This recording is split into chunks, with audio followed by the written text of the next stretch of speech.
alegria e satisfação que cumprimentamos os nossos amigos e irmãos do portal Escola Dominical com a gloriosa paz de nosso Senhor e Salvador Jesus Cristo.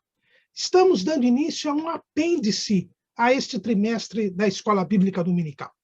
Como os irmãos sabem, a proposta do portal Escola Dominical é trazer subsídios complementares ao tema que está sendo estudado nas lições bíblicas. Neste trimestre, o segundo trimestre de 2022, nós estamos estudando sobre o Sermão do Monte, os valores do reino de Deus, a relevância do Sermão do Monte para a Igreja de Cristo. E nesse trimestre, como sempre, a Casa Publicadora das Assembleias de Deus abordou de uma forma muito completa o Sermão do Monte, que é este sermão que está registrado nos capítulos 5, 6 e 7 do Evangelho segundo escreveu Mateus. Ele é chamado de Sermão do Monte, ou Sermão da Montanha, porque Jesus o proferiu do alto de um monte, que os estudiosos da Bíblia entendem ser um monte que fica entre Tabgá e Cafarnaum, lá na Galileia. Este ensino de Jesus, que está registrado em Mateus, também foi registrado nos outros evangelhos. Nós sabemos que um dos propósitos do ministério de Jesus era ensinar os seus discípulos. É o que nós vemos lá em Atos, capítulo 1, versículo 1.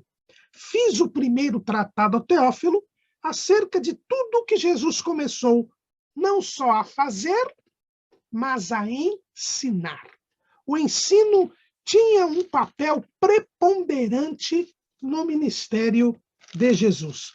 E tanto é assim que o próprio Jesus aceitou apenas 2 títulos que lhe foram dados ao longo do seu ministério. Um deles é o de mestre. Nós encontramos isso lá no Evangelho segundo escreveu João, capítulo 13, versículo 13. Vós me chamais mestre e senhor, e dizeis bem, porque eu o sou. Então, Jesus assume a condição de mestre e de senhor. O mestre é aquele que ensina, é o professor. Jesus mesmo faz questão de dizer aos seus discípulos que só ele pode ser chamado propriamente de mestre. Lá em Mateus, capítulo 23, versículo 8, Jesus diz: vós, porém, não queirais ser chamados rabi, porque um só é o vosso mestre, a saber, o Cristo, e todos vós sois irmãos. Então, Jesus mostra bem que ele é o mestre, que ele veio para ensinar os seus discípulos. E o seu ensino é indispensável para que nós tenhamos descanso nas nossas almas. Foi o que o próprio Jesus disse lá em Mateus, capítulo 11, versículo 29. Tomai sobre vós o meu jugo e aprendei de mim, que sou manso e humilde de coração, e encontrareis descanso para a vossa alma.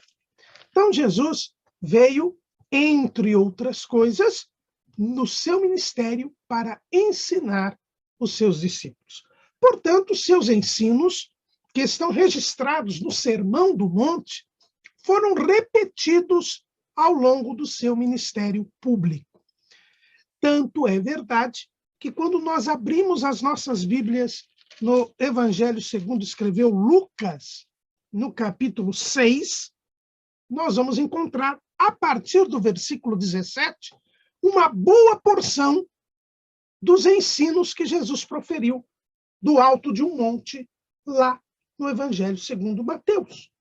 O Sermão do Monte, ele é reproduzido em boa parte em outro sermão que Jesus proferiu e que está registrado no Evangelho segundo Lucas, no capítulo 6, a partir do versículo 17, que é conhecido como o Sermão da Planície. Sermão da Planície, por quê, irmão Caramuru? O que é uma planície? Uma planície é um lugar plano que fica numa região baixa. Os lugares planos, a geografia dá dois nomes. Se o lugar plano fica num lugar alto, ele é chamado de planalto. Se ele fica num lugar baixo, ele é chamado de planície. E este sermão, que foi registrado por Lucas, que tem boa parte dos ensinos que estão registrados no Sermão do Monte, e que esse sermão, repito, se encontra em Lucas, capítulo 6, a partir do versículo 17, os estudiosos o denominam de sermão da planície. Por quê? Porque, ao contrário do sermão registrado em Mateus, aqui em Lucas, Jesus não estava num monte, mas estava num lugar plano. Veja o que diz Lucas, capítulo 6, versículo 17. E descendo com eles, parou num lugar plano. Então, veja, Jesus estava num alto, ele desceu, parou num lugar plano. Um lugar plano, baixo, chama-se planície. E também um grande número dos seus discípulos e grande multidão do povo de toda a Judéia e de Jerusalém e da costa marítima de Tiro e de Sidom, os quais tinham vindo para o ouvir e serem curados das suas enfermidades, como também os atormentados dos espíritos imundos, e eram curados. E toda a multidão procurava tocar-lhe, porque saía dele virtude que curava todos. E levantando ele os olhos para os seus discípulos, dizia. Então aqui Jesus vai começar a repetir os ensinos que ele já havia proferido lá do alto do monte e que foram registrados por Mateus. Então não é o mesmo sermão. Algumas Bíblias colocam o títulozinho, os irmãos sabem que aquele título é colocado pelo editor da Bíblia, não faz parte do texto bíblico. Alguns editores, algumas edições da Bíblia, a minha aqui, inclusive, consta assim, o Sermão da Montanha. Não é o Sermão da Montanha, porque o texto diz que Jesus o proferiu num lugar plano. Agora, o conteúdo é praticamente o mesmo do Sermão da Montanha. Por quê? Porque Jesus repetiu várias vezes a sua doutrina. O próprio Jesus, quando estava sendo julgado pelo Sinédrio, ele diz que ele ensinava durante todo o tempo a sua doutrina. Veja lá no Evangelho segundo escreveu João, capítulo 18, versículo 20. Jesus lhe respondeu: eu falei abertamente ao mundo. Eu sempre ensinei na sinagoga e no templo, onde todos os judeus se ajuntam, e nada disse em oculto. Para que me perguntas a mim? Pergunta aos que ouviram o que é que eu lhes ensinei. Eis que eles sabem o que eu lhes tenho dito. Então, Jesus ensinou no templo, na sinagoga, em todo lugar onde podia haver ajuntamento de pessoas, Jesus ensinou durante 3 anos e meio a sua doutrina, que é a mesma, sempre. Paulo, que era apóstolo, ele disse que não se cansava de escrever as mesmas coisas para os seus discípulos, para os crentes que ele havia evangelizado. E Jesus veio precisamente para ensinar as mesmas coisas. E Mateus registrou o seu ensino do alto de um monte, e Lucas já registrou o seu ensino num lugar plano, numa planície. E veja que esse sermão da planície, ele é mais sucinto do que o sermão do monte. E não contém todos os ensinos que Jesus proferiu no Sermão do Monte. Ao longo do evangelho que Lucas escreveu, nós vamos encontrar outras partes de ensinos que estão no Sermão do Monte em outras ocasiões. Se os irmãos forem lá, por exemplo, em Lucas, capítulo 11, os irmãos vão encontrar a oração do Pai Nosso, Jesus aqui repetindo o ensino da oração dominical, ou oração do Senhor, que está registrado no Sermão do Monte, lá em Mateus. Aqui está num lugar à parte, no capítulo 11 de Lucas.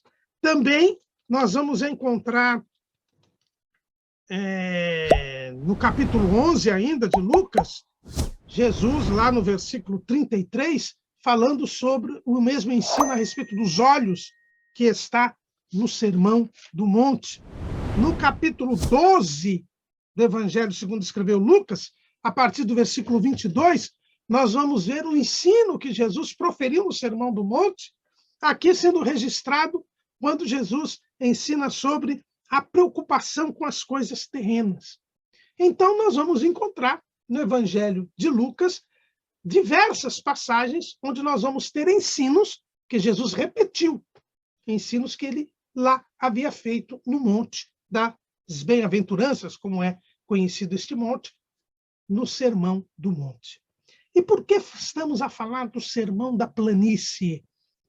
Porque no Sermão da Planície nós temos uma passagem que não está no Sermão do Monte, mas que está relacionada com o Sermão do Monte. E é exatamente esta passagem do Sermão da Planície, que não está registrada ali no Sermão do Monte, que nós vamos estudar a título de apêndice, como um complemento para o estudo deste trimestre. Nós, como dissemos, a Casa Publicadora cobriu o Sermão do Monte de forma completa, mas nós, então, usando este sermão paralelo de Jesus, que é o Sermão da Planície, vamos falar aqui sobre os ais do Sermão da Planície. É este o tema do nosso apêndice. Lembrando, portanto, que o Sermão da Planície, que também foi proferido na Galileia, e isso nós sabemos porque o Evangelho segundo Lucas, ele se desenvolve na Galileia até o capítulo 13, 16, por aí, né? Porque nós vemos que no capítulo 13, versículo 33 de Lucas, Jesus diz que importava que ele fosse para Jerusalém. E a partir, mais precisamente, do capítulo 13, versículo 22 de Lucas, Jesus então começa a caminhar para Jerusalém. E aí Lucas vai registrando os episódios como se dele estar indo a Jerusalém. E no capítulo 18, versículo 31, ele chega a Jerusalém ali no Evangelho segundo escreveu Lucas. Então, como esse sermão da planície está no capítulo 6, ainda é o registro do ministério de Jesus na Galileia. E é este registro de Jesus na Galileia, nesse sermão da planície, que nós vamos encontrar os 4 ais. Veja que Mateus registra no Sermão do Monte, Jesus falando de 9 bem-aventuranças. No Sermão da Planície, Jesus registra apenas 4 bem-aventuranças. Então, no Sermão da Planície, Jesus fala de 4 bem-aventuranças. E nós já vimos, logo no introito deste trimestre, que as bem-aventuranças são qualidades, são características do discípulo de Jesus. No Sermão da Planície, Jesus repete 4 qualidades apenas. Vejamos quais são estas qualidades. Lucas capítulo 6, versículo 20. E levantando ele os olhos para os seus discípulos, dizia: Bem-aventurados vós, os pobres, porque vosso é o reino de Deus. Bem-aventurados vós, que agora tendes fome, porque sereis fartos. Bem-aventurados vós, que agora chorais, porque é vez de rir.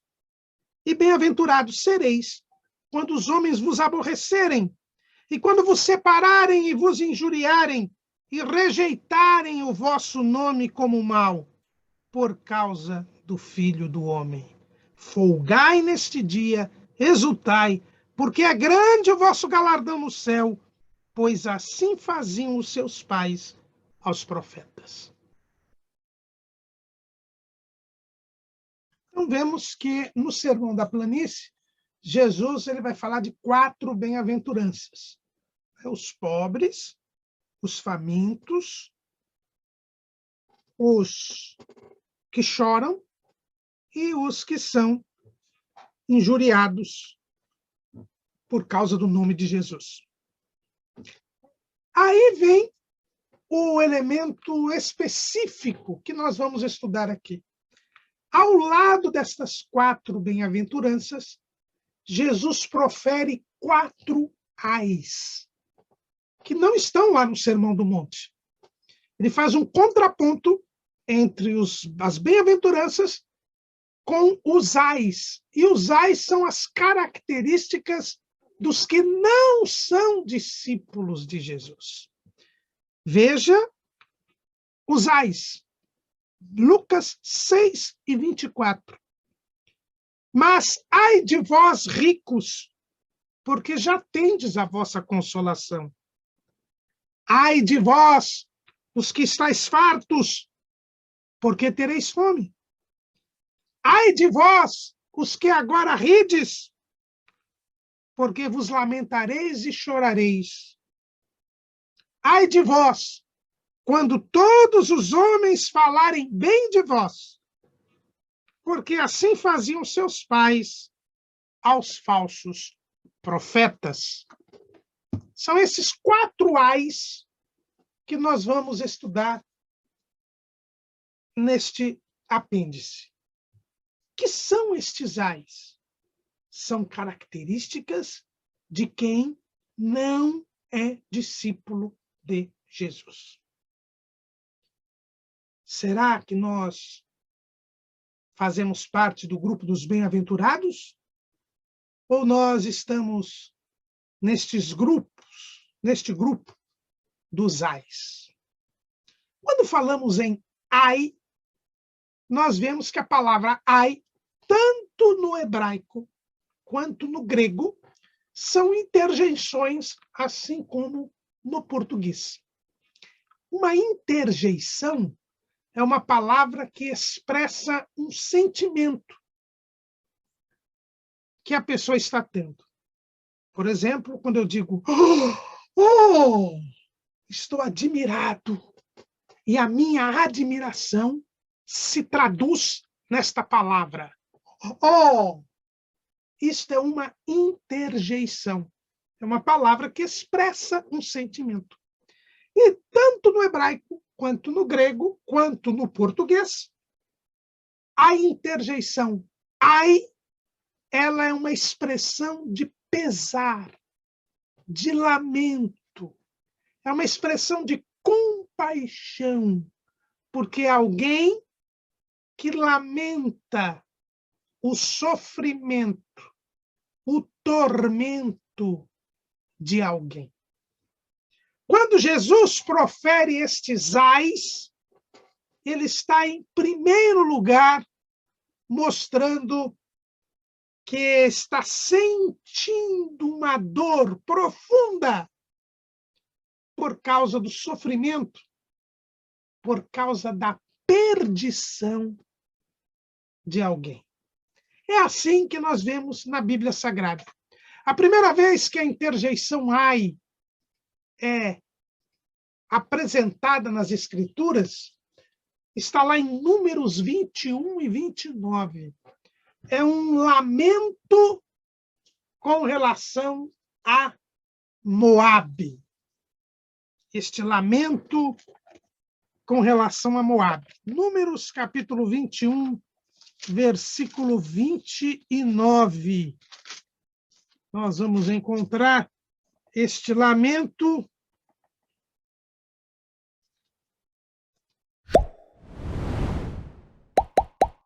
num provérbio, né? Um dito popular, logo após a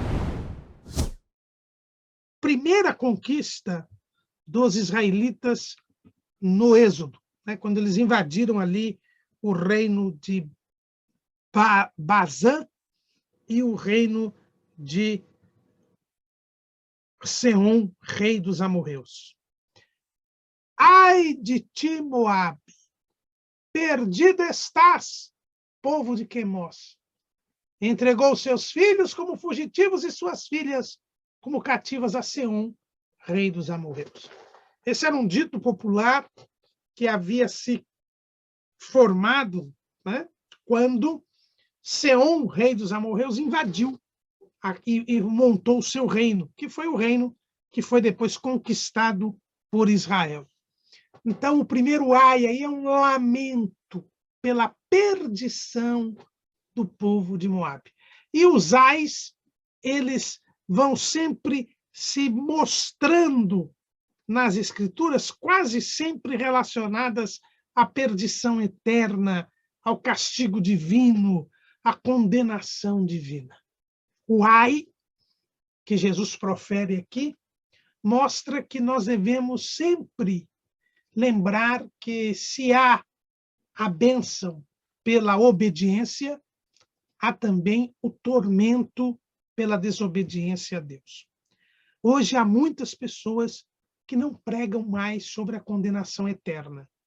É politicamente incorreto falar que a pessoa vai para o lago de fogo e enxofre, para o inferno, se não crer em Jesus. É verdade que nós não devemos repetir o ensino do arcebispo de Armagh, que é o arcebispo da Irlanda, John Bramhall. John Bramhall ensinava os seus padres, os seus sacerdotes, a pregarem sobre o inferno.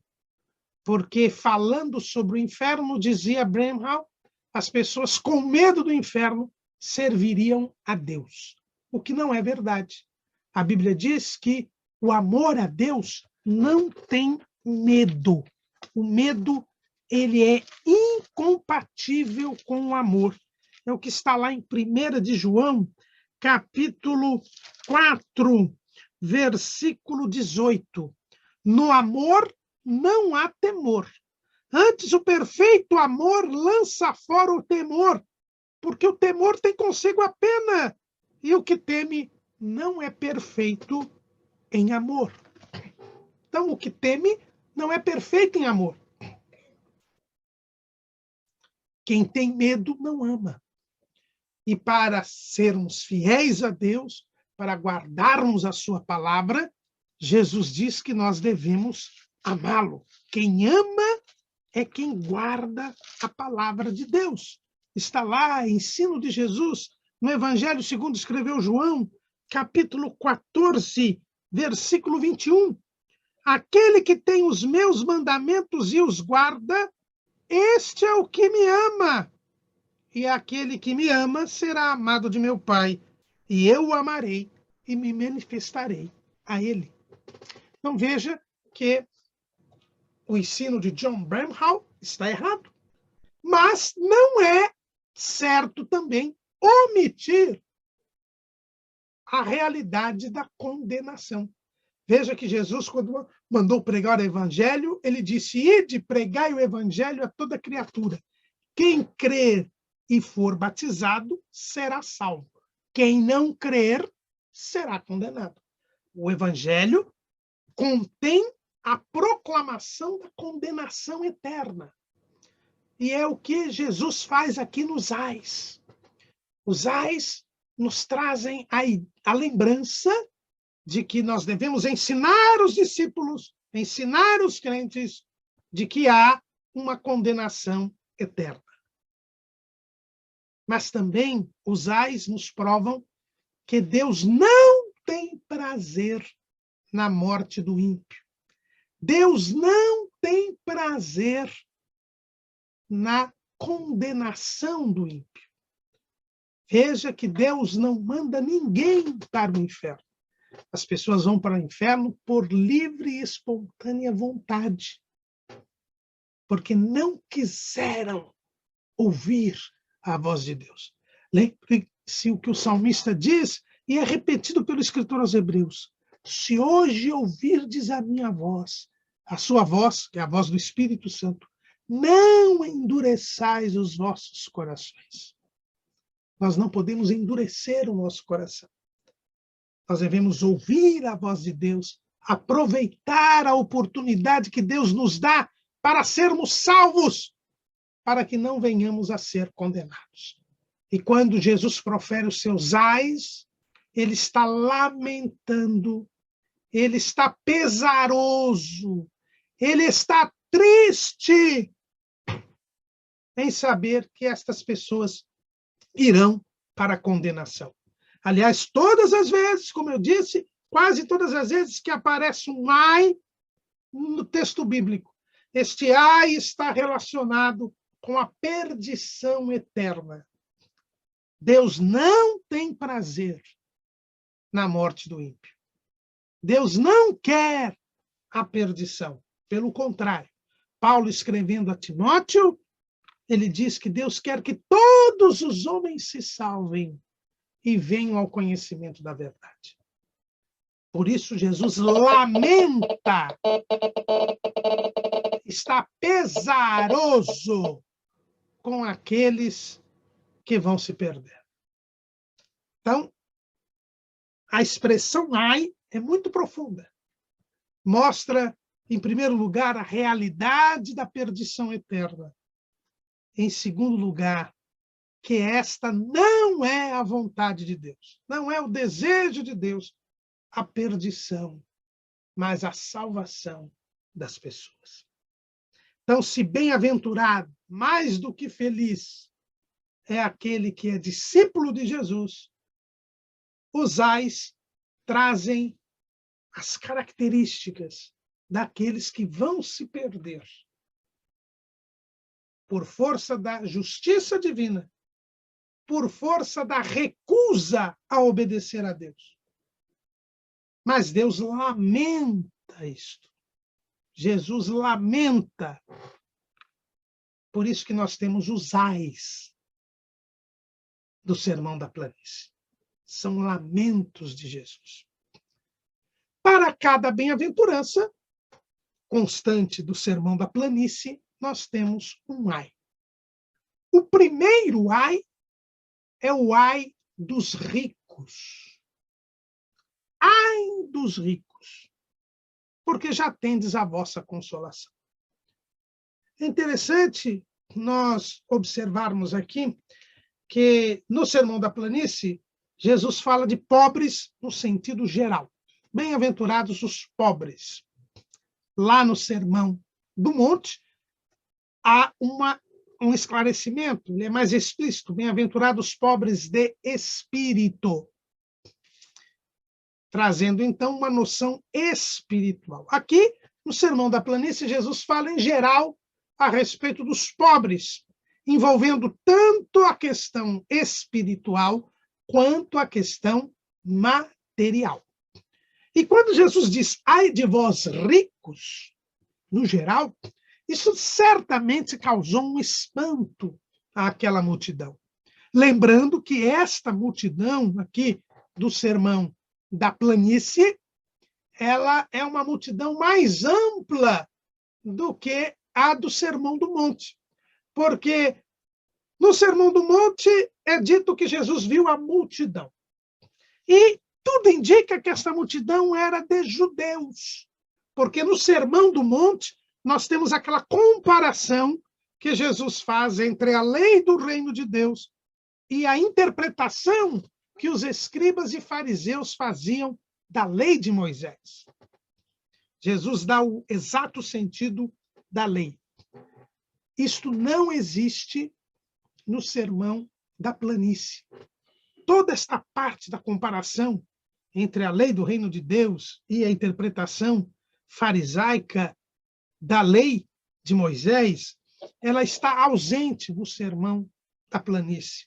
E isto parece estar relacionado com o fato de que havia gentios na multidão.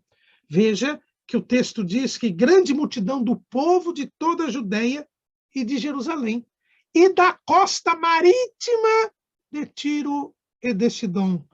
E nós não podemos nos esquecer do episódio da mulher cirofenícia.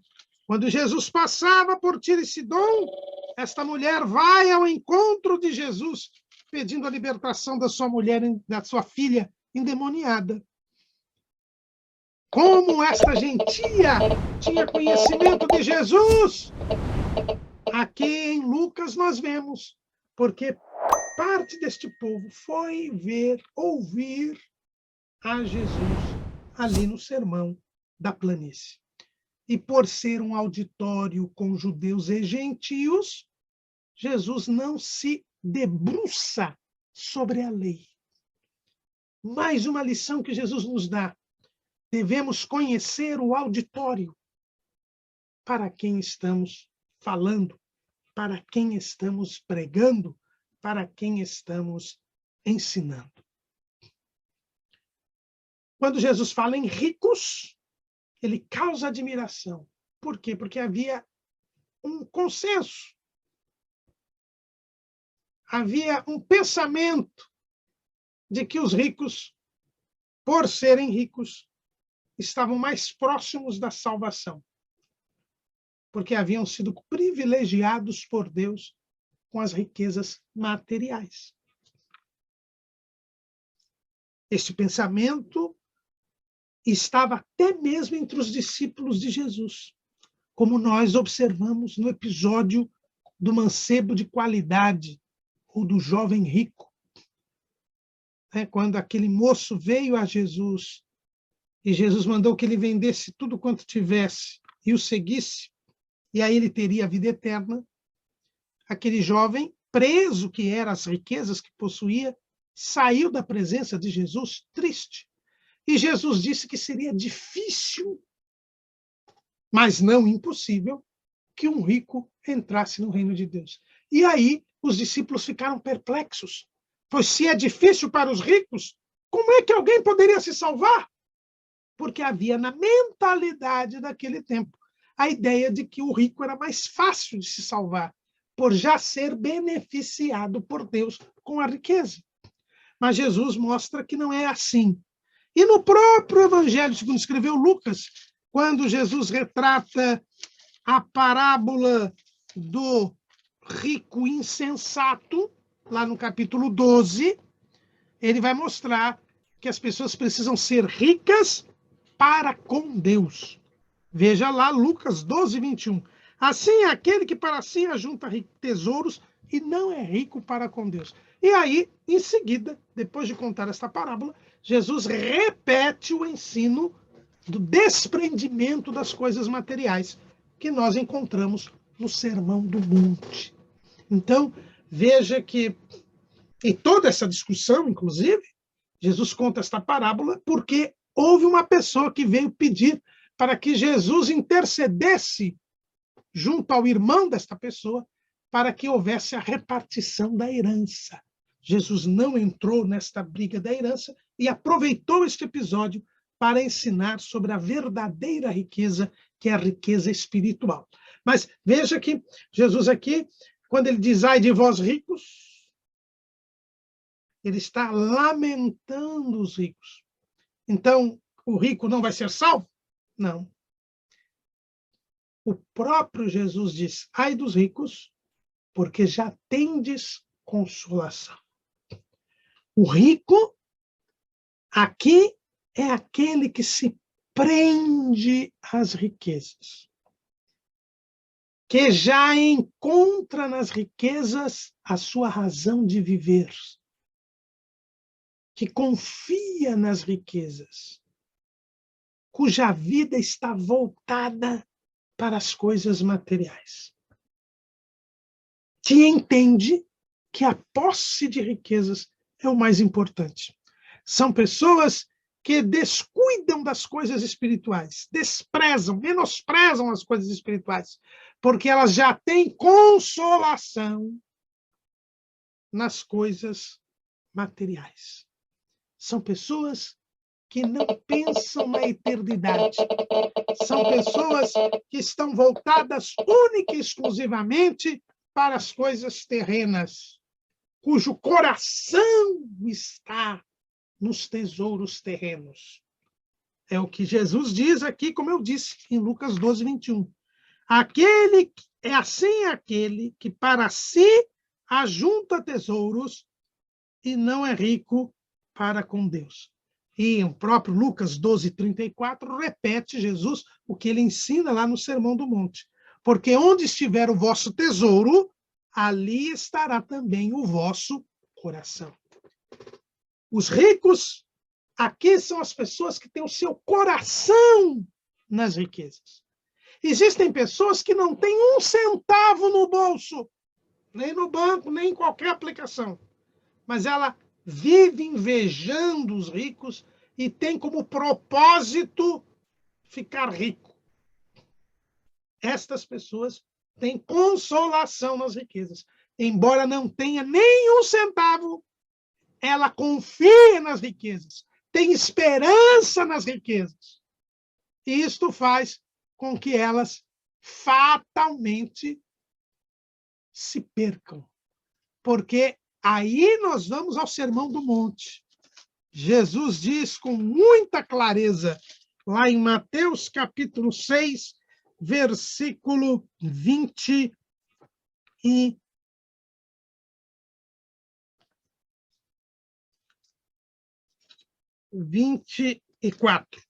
Ninguém pode servir a dois senhores, porque ou há de odiar um e amar o outro, ou se dedicará a um e desprezará o outro.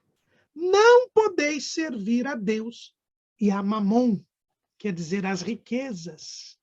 Então, quando nós vemos aqui Jesus falando sobre o ai dos ricos, ele está falando sobre aqueles que confiam nas riquezas, aqueles que acham que a posse das riquezas é a razão de ser deste mundo. Paulo, ele volta a este pensamento lá em 1 Timóteo, capítulo 6, versículo 17. Ele diz assim: manda aos ricos deste mundo que não sejam altivos, nem ponham a esperança na incerteza das riquezas, mas em Deus, que abundantemente nos dá todas as coisas para delas gozarmos. Veja que Paulo aqui fala exatamente sobre esses ricos. Esses ricos que Jesus está lamentando são as pessoas que confiam nas riquezas. E quem confia nas riquezas não confia em Deus. Quem ama as riquezas não ama a Deus. Quem serve às riquezas não serve ao Senhor. Então, estes ricos, que Jesus agora lamenta, que vão se perder, são aqueles que confiam nas riquezas, que confiam nas coisas desta vida, cujo tesouro está na terra. Essas pessoas são servos de Mamon.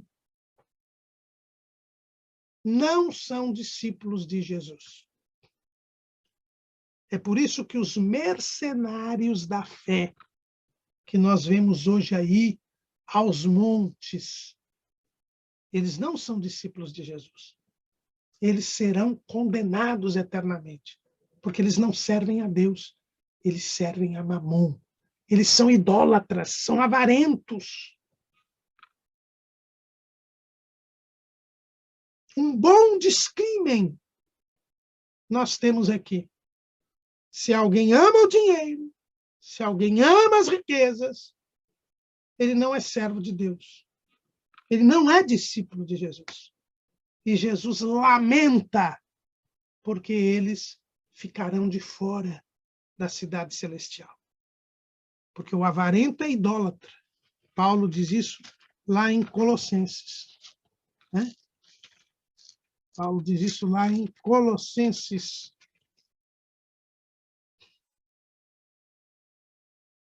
Ele fala lá no capítulo 3, versículo 5.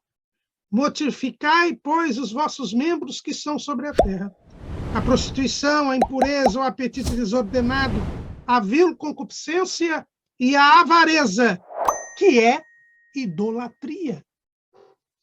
Depois, lá em 2 de Pedro, capítulo 2, versículo 3, quando... vou ler a partir do versículo 1. 2 de Pedro, capítulo 2. E também houve entre o povo falsos profetas, como entre vós haverá falsos doutores, que introduzirão encobertamente heresias de perdição e negarão o Senhor que os resgatou, trazendo sobre si mesmos repentina perdição. E muitos seguirão as suas dissoluções, pelos quais será blasfemado o caminho da verdade. E por avareza farão de vós negócio com palavras fingidas, sobre os quais já de largo tempo não será tardia a sentença, e a sua perdição não dormita. O avarento é idólatra, e o idólatra está condenado à perdição eterna. Ele fica de fora da cidade santa. Apocalipse, capítulo 21, versículo 8. Mas quanto aos tímidos e aos incrédulos e aos abomináveis e aos homicidas e aos fornicadores e aos feiticeiros e aos idólatras e a todos os mentirosos, a sua parte será no lago que arde com fogo e enxofre, o que é a segunda morte.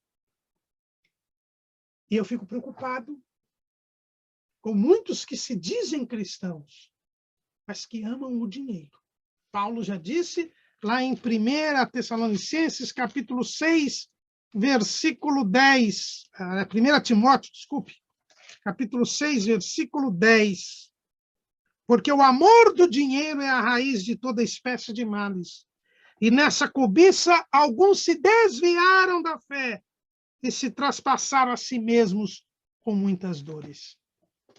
Os mercenários da fé, aqueles que hoje pregam por dinheiro, cantam por dinheiro, estão servindo a Deus? Não, estão servindo ao dinheiro, usando o nome de Deus para terem aquilo em quem eles confiam, as riquezas. É esses que Jesus lamenta.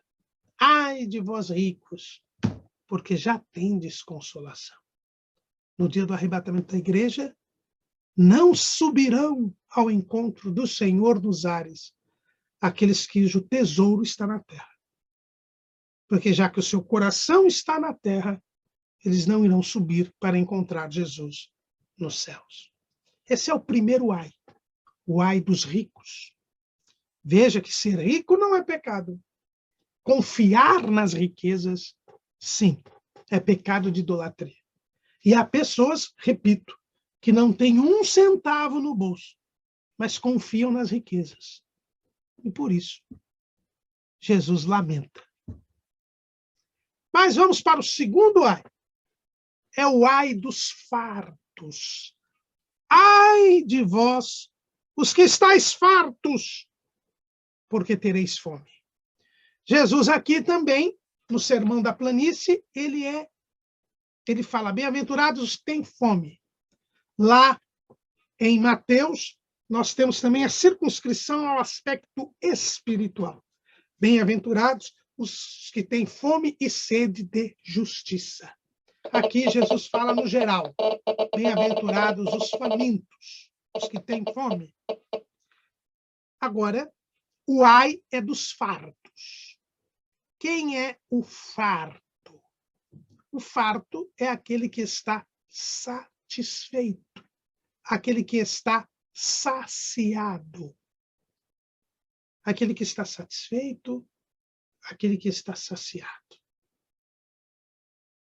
Aquele que não tem falta de nada. Irmãos, nós vivemos no mundo. A Bíblia diz que o mundo está no maligno. 1 de João 5:19. A Bíblia diz que o príncipe deste mundo é o diabo. A Bíblia diz que nós não somos do mundo, estamos no mundo. Pois bem, se o mundo está no maligno, se o príncipe deste mundo é o diabo, como é que nós podemos aqui estar satisfeitos? Achar que não precisamos de Deus? Pois esta foi a mentira contada pelo diabo ao primeiro casal. O diabo disse a Adão e a Eva, mais precisamente a Eva, e Eva depois transmitiu a Adão, que se eles comessem do fruto, seriam iguais a Deus, conhecendo o bem e o mal. Vocês não precisam de Deus. Vocês podem viver sem Deus. Vocês não necessitam de Deus.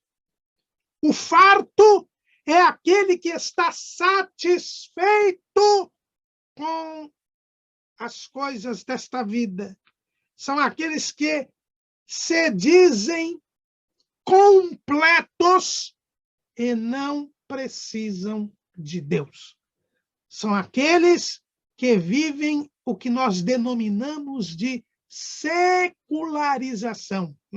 O que é denominado, né, de secularização. Ou seja, o mundo é este mundo que está aqui. Não existe eternidade, não existe Deus. São as pessoas que vivem como se Deus não existisse. Como se Deus não existisse. Ou porque não creem em Deus, ou porque dizem que creem em Deus, mas na prática eles vivem como se Deus não existisse.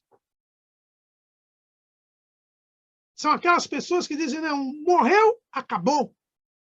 São aquelas pessoas que dizem, se eu não me ajudar, Deus não vai me ajudar.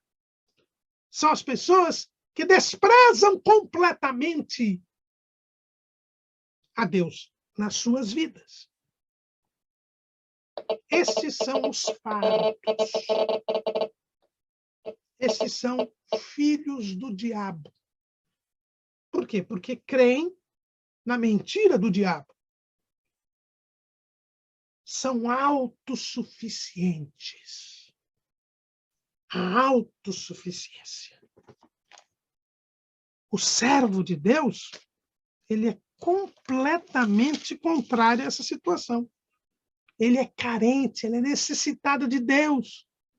Ele sabe do que Jesus disse lá em João, capítulo 15, versículo 6.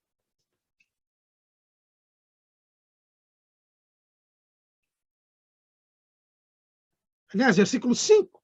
Eu sou a videira, vós as varas.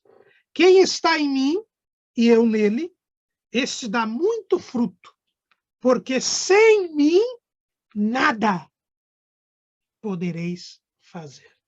Sem Jesus, nada pode ser feito. Nós somos carentes, necessitados do Senhor Jesus. Davi tinha esta compreensão. Lá no Salmo 40, versículo 17. Eu sou pobre e necessitado, mas o Senhor cuida de mim. Tu és o meu auxílio e o meu libertador. Não te detenhas, ó meu Deus. Nós precisamos de Jesus. Existe um hino da harpa muito belo que diz: eu preciso de Jesus. Tu precisas de Jesus. Pecador, vem para a luz que resplandeceu na cruz.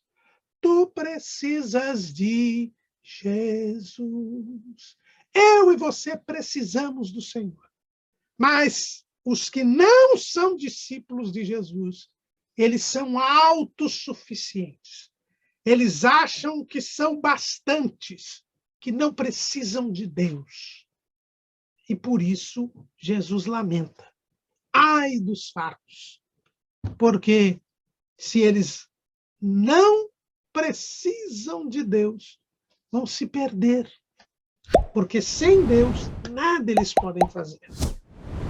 Eles acham que não precisam de Deus.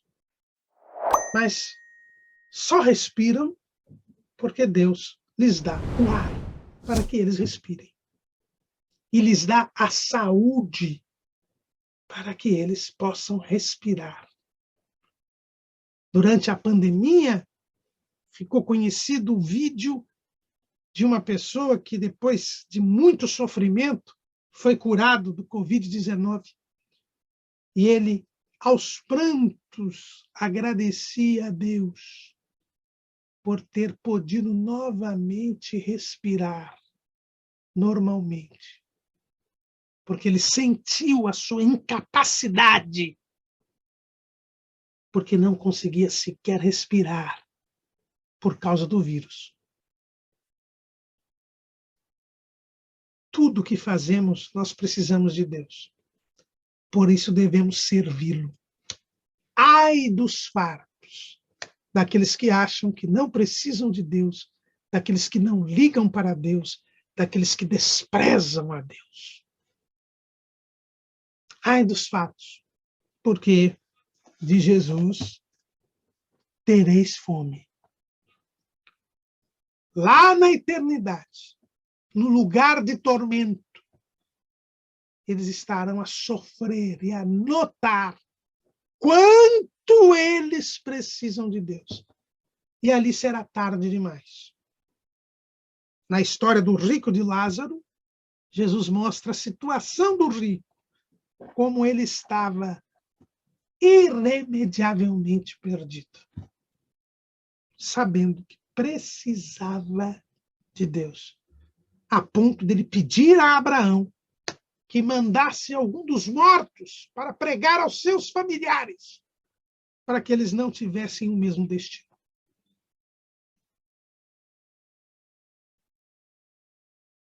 E Abraão disse, olha, lá eles já têm a palavra de Deus. Na época, a lei e os profetas. Se não crerem na palavra, mesmo que um morto ressuscite, eles não crerão. Porque um morto ressuscitou, Jesus, e eles não creram. Sejamos pobres e necessitados. Os fartos também não vão subir aos céus. Lembre-se do anjo da igreja em Laodiceia.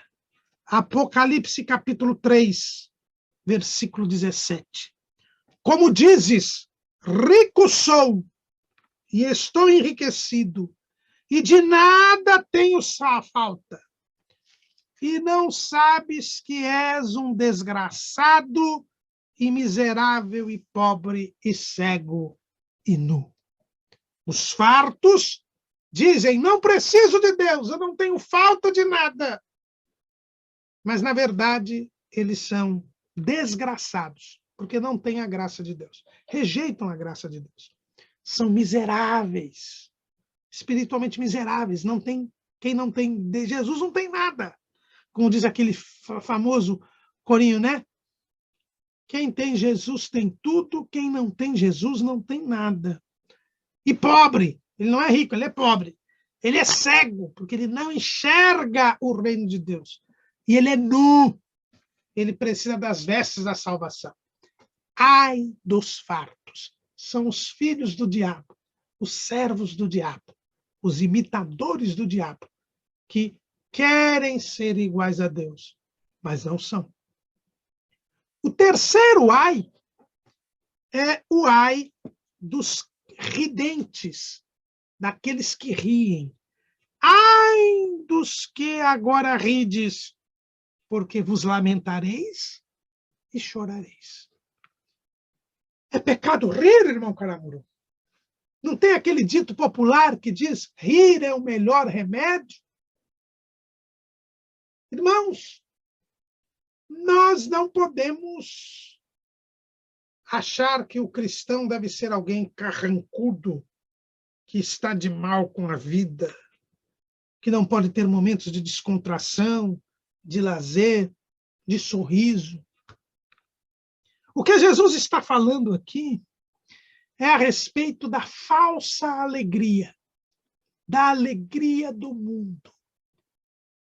O riso, e quando nós contamos uma piada e a pessoa ri, é um momento de descontração, um momento de uma alegria, mas é uma alegria passageira.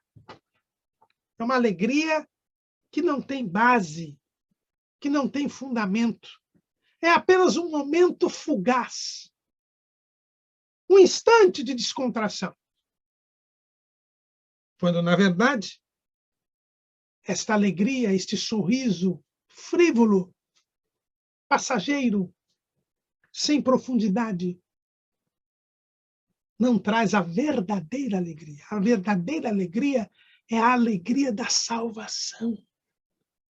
É a alegria da comunhão com Deus. É este gozo perfeito que Jesus nos traz. Como diz a famosa composição de Johann Sebastian Bach, Jesus, a alegria dos homens. Jesus, que o profeta diz, né, o salmista diz, que foi ungido com óleo de alegria. É ele quem traz esta alegria verdadeira para nós. A alegria que Davi sentia perder quando pecou. E ao confessar o seu pecado, ele pede esta alegria de volta. Salmo número 51, versículo 12. Torna a dar-me a alegria da tua salvação e sustém-me com um espírito voluntário. Ao ser defrontado com seu pecado e ao se arrepender, Davi notou que ele havia perdido a alegria da salvação, porque estava em pecado. Havia cometido horrendos pecados. E agora ele pede, torna a dar-me a alegria da tua salvação. Esta alegria que vem, que brota do interior da pessoa. Essa é a verdadeira alegria. A salvação nos traz a alegria de estarmos em comunhão com Deus, independentemente das circunstâncias. Não é algo passageiro, algo que mude conforme o vento, não. É algo permanente que brota do interior do ser da pessoa. Esta alegria que nós vemos nós vemos estampada em Jesus. Jesus, a Bíblia diz algumas vezes que ele se alegrou no Espírito. Ele se alegrou no Espírito. E ele demonstrava esta alegria. Veja lá em Lucas, capítulo 10, versículo 21. Naquela mesma hora se alegrou Jesus no Espírito Santo e disse: graças te dou, ó Pai, Senhor do céu e da terra, porque escondeste essas coisas aos sábios e inteligentes e as revelaste às criancinhas.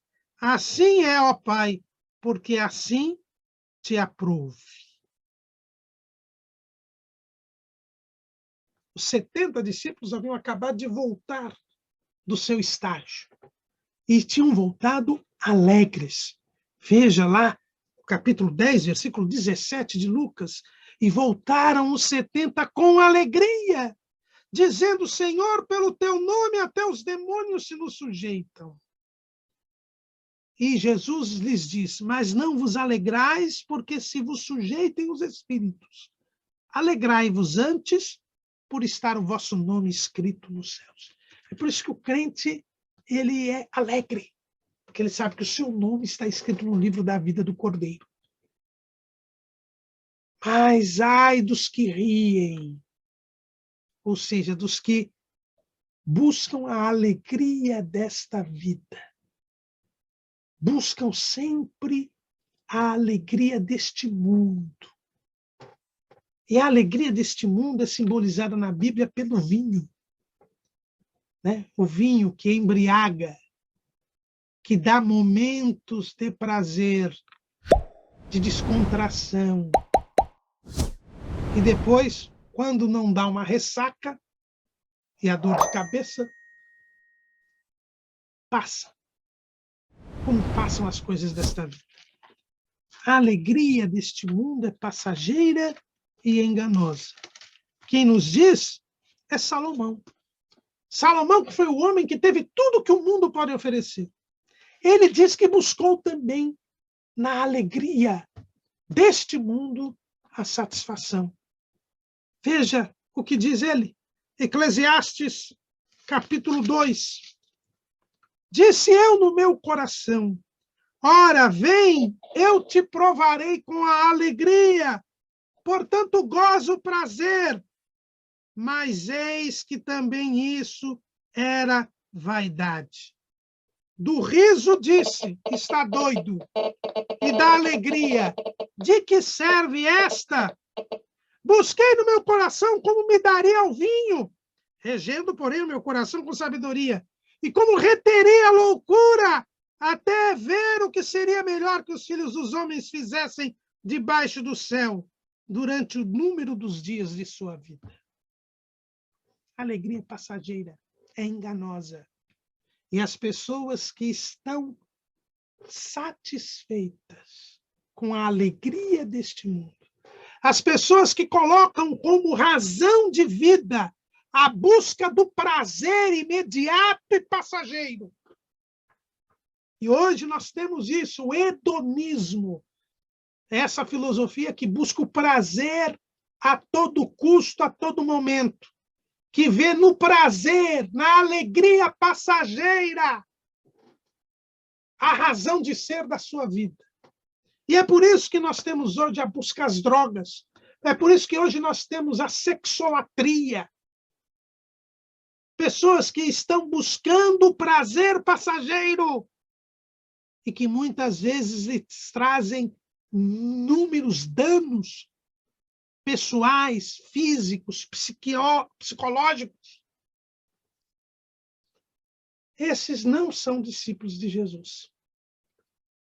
Esses são servos da carne, na natureza pecaminosa do homem, que busca nos desejos a satisfação e a razão de ser da vida. São os servos da carne. São aqueles que são nascidos da carne. São aqueles que vivem para saciar a concupiscência da carne, os desejos incontrolados da sua natureza pecaminosa. E nunca se saciam. E estão buscando sempre a alegria, o prazer, em tudo quanto é coisa, em tudo quanto é aberração. Esses não são discípulos de Jesus, porque aqueles que andam na carne não podem agradar a Deus. Romanos, capítulo 8, versículo 8. Portanto, os que estão na carne não podem agradar a Deus. Ai dos que riem. São aqueles que buscam o prazer e a satisfação e têm como razão de viver única e exclusivamente a alegria passageira deste mundo. E eu fico preocupado, irmãos, com muitos que hoje querem viver esta vida frívola, leviana e enganosa. Estão atrás do riso, levando até stand-up para os templos religiosos, querendo a pura emoção, o puro prazer, em vez de buscar a Deus. E o quarto e último ai é o ai dos benquistos pelo mundo.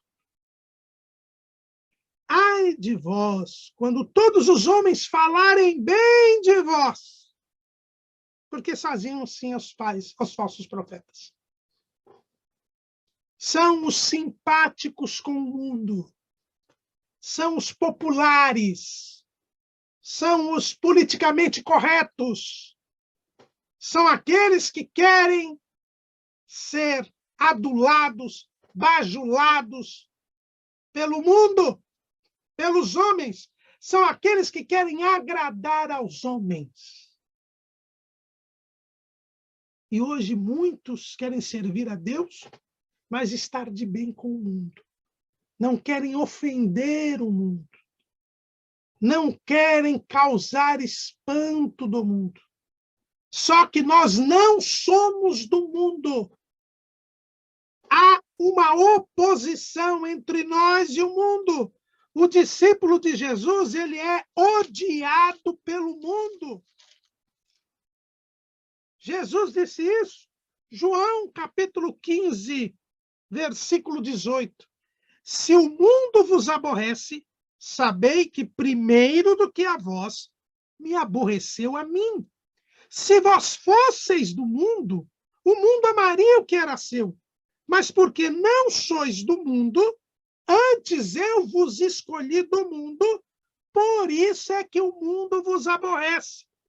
Lembrai-vos da palavra que vos disse. Não é o servo maior do que o seu senhor. Se a mim me perseguiram, também vos perseguirão a vós. Se guardarem a minha palavra, também guardarão a vós. O apóstolo Paulo, ele foi bem claro a este respeito, lá na Epístola aos Gálatas, capítulo 1, versículo 10.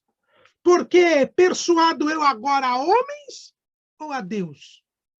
Ou procuro agradar a homens? Se estivesse ainda agradando aos homens, não seria servo de Cristo. Irmãos, é impossível que um discípulo de Jesus agrade ao mundo.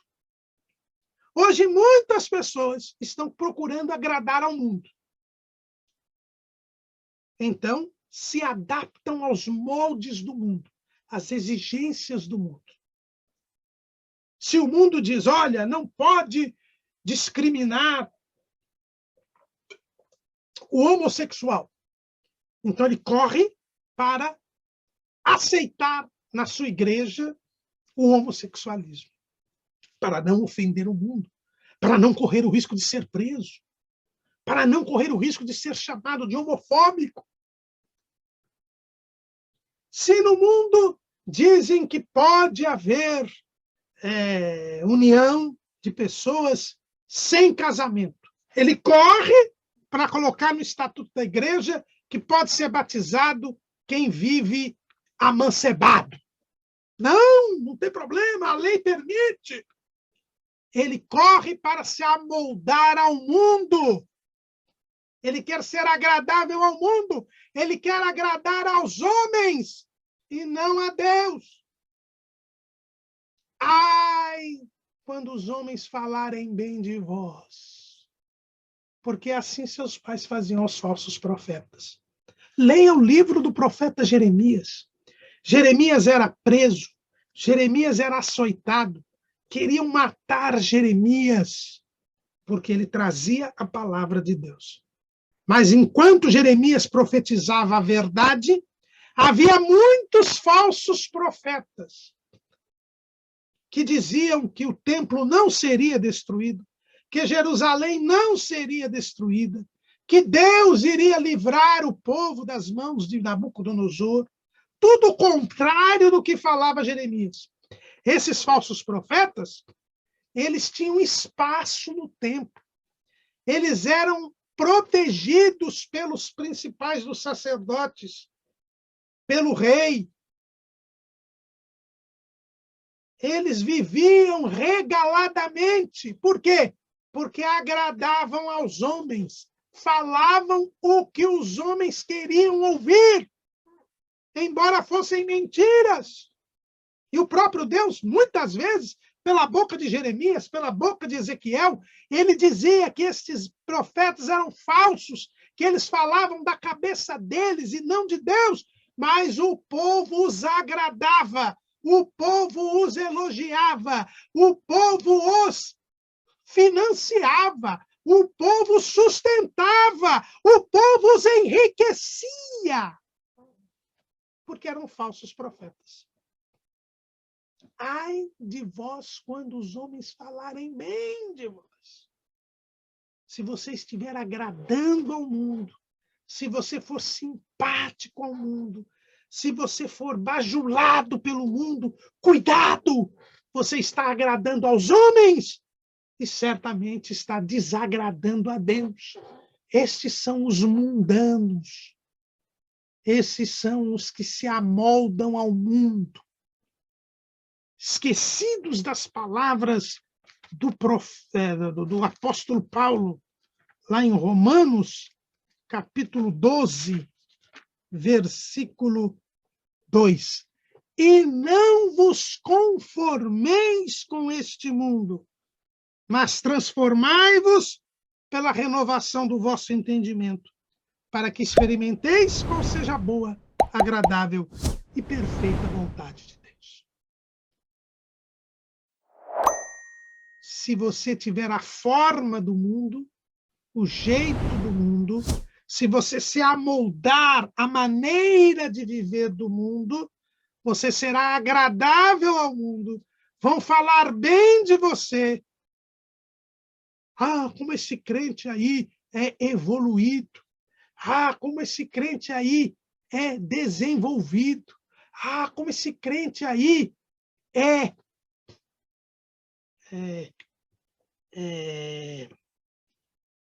esperto, inteligente.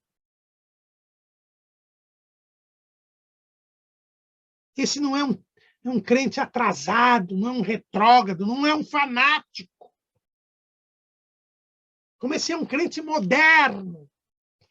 E aí me faz lembrar um hino que certa vez eu vi um irmão cantar, que era da autoria dele, dizendo assim: cuidado, crente moderno, você vai acabar no inferno. É isso aí. Cuidado. Ai de vós quando falarem bem de vós, porque assim os seus pais faziam aos falsos profetas. Os 4 ais de Jesus no Sermão da Planície. Não é discípulo de Jesus aquele que confia nas riquezas, porque ele é servo de Mamon. E quem serve a Mamon não serve a Deus. Ai dos fartos! São os autossuficientes, que acham que não precisam de Deus. Esses são filhos do diabo, imitadores do diabo, porque creram na mentira satânica de que é possível viver sem Deus. Ai dos que riem! São aqueles que buscam a alegria mundana, aqueles que buscam o prazer a todo custo, aqueles que se satisfazem com as coisas deste mundo.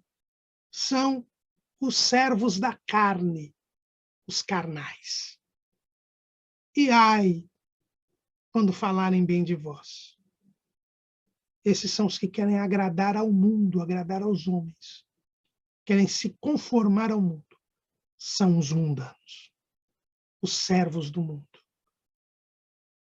Quem serve as riquezas, quem despreza a Deus imitando o diabo, quem busca os prazeres deste mundo sendo carnal, e quem procura agradar os homens sendo mundano, estes não são discípulos de Jesus. Jesus deixa bem claro no Sermão da Planície. E o fim deles é a perdição eterna. Amém?